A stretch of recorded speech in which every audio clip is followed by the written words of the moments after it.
नाम मुबशर अदील जॉन है और 2019 के अंदर मैंने अपनी सेमिनरी को कंप्लीट किया। रेवरेंड डॉक्टर जमील नासिर साहब, रेवरेंड प्रोफेसर शकील नासिर साहब, जो किसी तारुफ के मोहताज नहीं, और तकरीबन 4 साल मैंने उनके साथ खिदमत की। ये रोया जो है हमें खुदावन ने 2019 के अंदर दी और हमने खुदा की लाजवाल मोहब्बत के ऊपर काम करना शुरू किया। आप इस फ्लैक्स के ऊपर देख सकते हैं कि everlasting love of God ministries, खुदा की लाजवाल मोहब्बत के ऊपर हमने इस इबादत का इनकाद किया था। और ये खुदावंद के फजल से और उसके करम से, उसकी रहमत से ये हमारी 19वीं इबादत है। और ये इबादत हर माह मुख्तलिफ जगहों पर हम इसको मुनक्कद करते हैं और खुदावंद के नाम को जलाल देते हैं। तो मैं बताना चाहता हूं कि मेरे ऊपर 70,000 रुपया कर्जा था और जब मैंने इसका आगाज किया मेरी जॉब भी छूट गई। लेकिन मेरे उस्ताद, जिनकी पिक्चर आप यहां पर देख सकते हैं, वो इस दुनिया से कूच कर चुके हैं, पास्टर अलीशा सैमुअल। जब मैंने उनसे कहा कि मैंने खिदमत का आगाज किया है तो बहुत सारी सर्कमस्टांसिस, बहुत सारे हालात जो हैं वो खराब हो चुके हैं। वो कहते हैं आपकी कॉलिंग खिदमत है, प्लीज का ये काम है कि वो आपको तंग करे।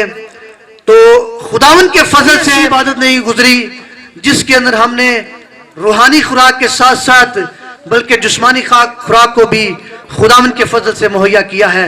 सारा इज्जत, सारा जलाल खुदा के नाम को। सो आइए हम खुदावन के कलाम की जानिब बढ़ेंगे और जितने लोगों के पास खुदा का कलाम मौजूद है, आप मेरे साथ बाइबल मुकद्दस में से यिर्मयाह नबी का सहीफा,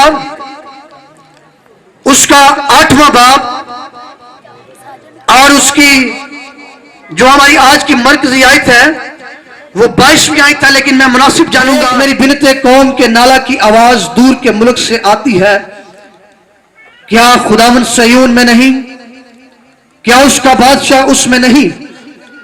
उन्होंने क्यों मैं कुड़ता रहता हूं, हैरत ने मुझे दबा लिया। आज की मरकजी आयत, क्या जलाद में रोग ने बिलसान नहीं है, क्या वहां कोई तबीब नहीं? मेरी बिनते कौम क्यों शिफा नहीं पाती? खुदावन के पाक कलाम का पढ़ा, उसका सुना और समझा और कबूल किया जाना आज शाम हमारे लिए बाइस से बरकत ठहरे। खुदावन का शुक्र है। आज शाम जिस हवाला को आपके लिए पढ़ा गया है वो है यिर्मयाह नबी के सहीफा में से। और आज शाम हम 4 बातों पर सीखेंगे। सबसे पहले आप देख सकते हैं जलाद, फिर रोगने बिरसान, फिर तबीब और फिर शिफा के ताल्लुक से इस पूरी आयत के अंदर ये 4 ऐसे अल्फाज हैं जो मरकजी है। और जब तक हम इन 4 अल्फाजों के बारे में नहीं सीखेंगे हमें इसकी समझ नहीं आएगी। सो मुसन्निफ जो यिर्मयाह नबी है, मैं चाहूंगा कि मुख्तसर सा आप उसके बारे में भी जानें। यिर्मयाह नबी बाइबल मुकद्दस के अंदर एक ऐसा नबी है जो अपनी कौम के लिए और खुदा की कौम के लिए क्या करता है? गम करता है। वो गम खाता है और वो कहता है कि काश कि मैं गम से तसल्ली पाता। खुदा की कौम के लिए गम करता है, रोता है। बाइबल मुकद्दस के अंदर और भी नबी रोए हैं, लेकिन दाऊद बादशाह का रोना और है, लेकिन यिर्मयाह नबी का रोना और है। इसका गम और है। ये खुदा की कौम के लिए रोया है। और जब इसने बाबल की असीरी के अंदर लोगों को देखा, बाबल के बादशाह के आगे लोगों को असीर होते हुए देखा, तो बाइबल मुकद्दस फरमाती है कि ये ज़ारों को तार रोता है, ये गम खाता है। और जब हम 9वें बाब की पहली आयत को पढ़ते हैं तो वहां पर लिखा है, वो कहता है काश मेरा सर पानी होता और मेरी आंखें आंसुओं का चश्मा, ताकि मैं अपनी बिनते कौम के मकतूलों पर शब रोज गम करता। और वो कहता है कि काश कि मेरा सर पानी होता और मेरी आंखें आंसुओं का चश्मा, ताकि मैं अपनी कौम के मकतूलों पर शुभ रोज गम करता। और जब यिर्मयाह नबी ने अपनी नबूवत के काम को शुरू किया, तो इसकी नबूवत के काम के अंदर या इस अदवार के अंदर, इसराइल के अंदर या यहूदियों के अंदर आखिरी 5 बादशाहतें गुजरी। बाइबल मुकद्दस फरमाती है कि नबी का काम यह नहीं कि वो कौम की हालत को देखकर उनके साथ समझौता कर ले या उन जैसे काम देखे और उनके साथ समझौता कर ले और उन्हीं के साथ मिल जाए। इसराइल कौम की हालत इस वक्त यह हो चुकी है कि वो और माबूदों के आगे झुकते हैं, वो यसीरतें बनाते हैं, वो कभी तो बाल के आगे झुकते हैं, कभी मोहलक देवता के आगे झुकते हैं, कभी यस्तरात की पूजा करते हैं। तो नबी इससे गम खाता है, क्योंकि इस नबी ने बागौर अपनी आंखों से कौम को पस्त होते हुए देखा है, खुदा के लोगों को पस्त होते हुए देखा है। और कैसा ये नबी है कि वो अपनी कलीसिया के लिए, खुदा के लोगों के लिए गम करता है, आंसू बहाता है, और वो 12 उनसे कहता है कि वापस लौट आओ, वापस लौट आओ। और फिर इसने जब उनके लिए दुआ का बाप जो है वो भी कहानत के काम पर जो है फाइज रहा है, ये अनटूटी कायनों की नस्ल में से है। और मेरे अजीजों, ये तो थी यिर्मयाह नबी की बात। जो इस आयत के अंदर जो पहला लफ्ज आया है वो है जलाद। और ये जानना बड़ा जरूरी है कि ये जलाद क्या है। और जब हम इस्राइल के अंदर, यरूशलेम के अंदर देखते हैं तो वहां पर हमें जलाद के पहाड़ों का बड़ा एक लंबा पहाड़ी सिलसिला नजर आता है। वहां पर पहाड़ के बहुत सारे पहाड़ मौजूद हैं जो फलस्तीन के अंदर है।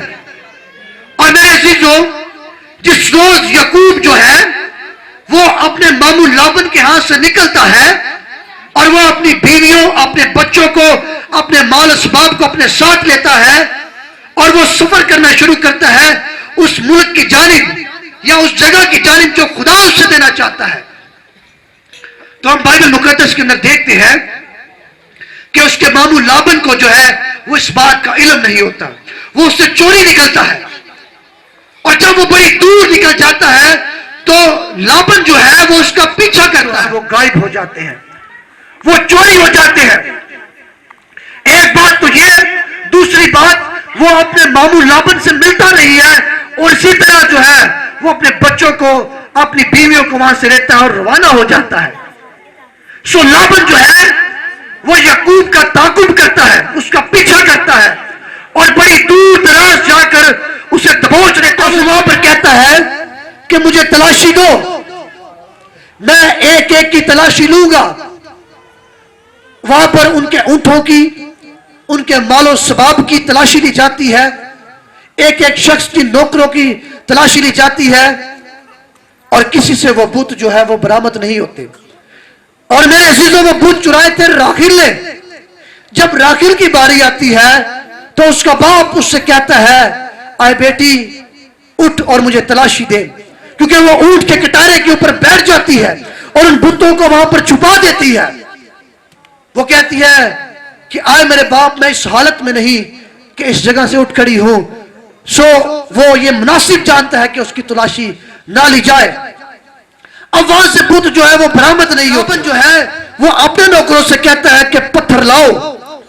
सो वहां पर वो पत्थरों का एक बड़ा ढेर, एक बड़ा अंबार लगा देते हैं और याकूब और लाबन उस जगह पर बैठकर गुफ्तगू करते हैं, बातचीत करते हैं। और उनकी बात यह है कि जब तक मैं जिंदा हूं, ये जब तक तू जिंदा है, तेरे लोग कभी इस हदूद से तजावुज नहीं करेंगे, ना कभी मेरे लोग इस हदूद से तजावुज करेंगे, ना कभी तेरे लोग इस हदूद से तजावुज करेंगे। सो मेरे अजीजों, वहां पर उस जगह का नाम जो है वो रखा जाता है जल्लाद। और बाद में याकूब ने इसके अराब को थोड़ा सा बदला, तो उस जगह का जो नाम रखा गया वो है जलीद, जिसका मतलब यह है गवाहों का ढेर, शहादतों का ढेर, जहां पर बैठकर खाना खाया गया, जहां पर बैठकर गुफ्तगू की गई, जहां पर पत्थरों को रखा गया, जहां पर नमक को रखा गया और उन पत्थरों को उनके अंदर शहादत के तौर पर स्थान के अंदर इसका बड़ा भारी सिलसिला जो है वो मौजूद है, और ये जगह जो है वो इसराइल के अंदर मौजूद है। सो मेरे अजीजों, ये तो है लफ्ज जलाद की बैकग्राउंड, वजह तासीबा। लेकिन जब हम थोड़ा सा और आगे बढ़ते हैं तो यहां पर एक और लफ्ज आया है और वो है रोगने बिलसान, बिलसान का रोगन।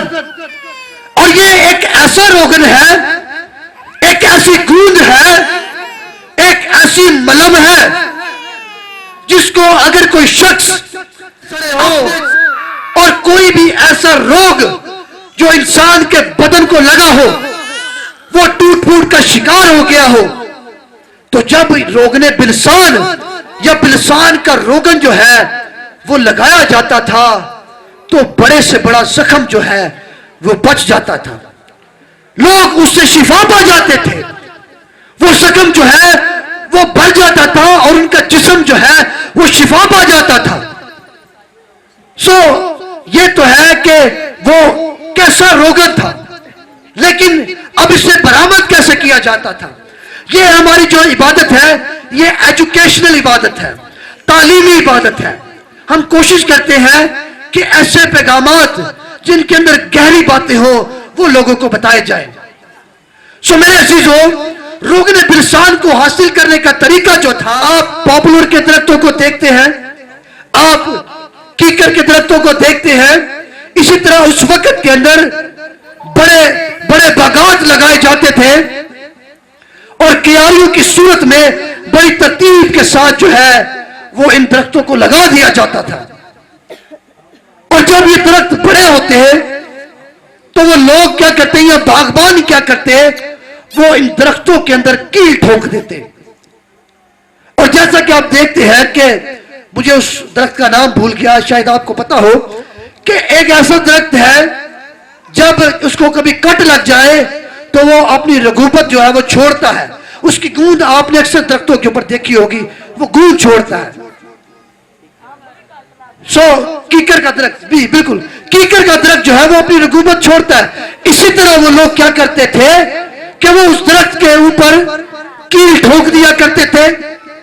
तो जब वो जिस जगह पर कील ठोकते थे वहां से अगली सुबह क्या होता था, वो गूंद जो है वो निकलती थी, वो रोगन निकलता था। और वो इस तरह इस रोगन को क्या करते थे, बरामद किया करते थे। हिस्ट्री ये बताती है, तारीख के औराक जो है वो ये बताते हैं। और जब जो दरख्त बड़े हो जाते वो उनके अंदर कट लगाते, उनको छेदा जाता, उनके उसको छेदते और उनसे क्या करते, रोगन को बरामद करते, इकट्ठा करते। और उस वक्त के अंदर इसकी बड़ी जो है वो कीमत थी, क्योंकि ये बड़ी शिफा के लिए फरोख्त किया जाता था। जब मुकद्दस याकूब ने यूसुफ के लिए मिस्र के अंदर तहाइफ को बेचा, जब उसको पता चला कि मेरा बेटा जो है वो मुल्क मिस्र के अंदर हाकिम है, बादशाह की ओहदे पर फाइज है, तो उसने जब उसके लिए तहाइफ भेजे तो उसके साथ उसने बाइबल मुकद्दस के अंदर लिखा है कि रोगने बिलसान भी भेजा। सो ये तोहफों के तौर पर भी दिया जाता था। उस वक्त के अंदर इसकी बड़ी बम्बार थी, लोग इसे बड़ी कीमत के अंदर फरोख्त किया करते थे, इसे तोहफों के तौर पर पेश किया जाता था। और इसलिए नबी कहता है कि क्या जलाद के अंदर रोगने बिलसान नहीं, क्या वह कोई तबीब नहीं, मेरी बिनते कौम शिफा क्यों नहीं पाती। ये रोगन कैसा भी क्यों ना हो, लेकिन ये इंसान के बदन के लिए मुफीद है, उसके बदन के जख्मों के लिए मुफीद है। सो मेरे अजीजों, ना सिर्फ ये कि ये बदन की जख्मों को ठीक करता, उसके तौर पे हम मम्मीज कहते हैं, उनको पट्टियां बांध कर रखते थे, उनका ये मानना था कि ये कई रोज बाद जो है ये जिंदा हो जाएंगे। सो ये रोगन जो है ये उन मसाला जात के अंदर भी इस्तेमाल किया जाता था। सो मेरे अजीजों, हमने सीखा जलाद के बारे में, रोगने बिलसान के बारे में। अब हम सीखेंगे बाइबल मुकद्दस में से लफ्ज तबीब के बारे में। और लफ्ज तबीब जो है, ये लफ्ज पुराने एहदनामा के अंदर यहोवा पाक खुदा के लिए, यहोवा एलोहीम के लिए इस्तेमाल हुआ है। और जब हम लफ्ज तबीब के बारे में जानने की कोशिश करते हैं तो लफ्ज तबीब के मतलब है डॉक्टर, लफ्ज तबीब के मतलब है हकीम। और जब हम पुराने एहदनामा के अंदर देखते हैं तो वहां पर लफ्ज इस्तेमाल हुआ है यहोवा रफा। सो यहोवा रफा के जो मायने है वो है जोड़ना या पवस्त करना। ये यहोवा रफा के मानी है कि तबीब जो है, डॉक्टर जो है, हकीम जो है, वो इंसान के जख्मों को जोड़ता है। इंसान के जख्मों को जब वो टूट फूट का शिकार हो जाता है बदन, उसको पवस्त करता है। और इब्रानी जुबान के अंदर इसके साथ एक और लफ्ज जो है वो इस्तेमाल हुआ है, वो है, इससे मिलता जुलता लफ्ज है, यहोवा रफा। जरा ठहराव है इसके अंदर, इब्रानी जुबान का लफ्ज है और इसका मतलब है रफू करना।